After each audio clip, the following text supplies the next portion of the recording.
काब इब्ने मालिक को भी ये तवक्को नहीं थी कि नबी माफ करेंगे या अल्लाह भी माफ करेगा, लेकिन अल्लाह कुरान में नाजिल कर देगा वो जो आज हमने पढ़ी आयतें। व अलस सलासतिल्लज़ीना खुल्लिफू, अल्लाह कहता है कि लक़द ताबल्लाहु अलन नबिय्यि वल मुहाजिरीना वल अंसार, अल्लाह ने नबी पर भी रहम किया, अंसार पे भी और मुहाजिरीन पे भी, जिन्होंने साअतिल उसरा, इस सख्त मौके पे नबी का साथ दिया।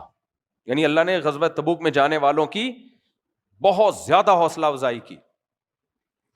मिन बादि मा कादा यज़ीग़ु क़ुलूबु फ़रीक़िम मिनहुम, हालांकि इन्हीं में एक कुछ लोग ऐसे थे जिनका दिल तंग हो रहा था। यानी इतनी मुश्किल लड़ाई थी कि कुछ अपने लोग भी जाने से हिचकिचा रहे थे। ऐसे मौके पे जिन्होंने नबी का साथ दिया, अल्लाह ने उन पर खास शफकत और रहमत की है। इन्नहु बिहिम रऊफ़ुर रहीम, अल्लाह इन पर बहुत मेहरबान और रहम करने वाला है।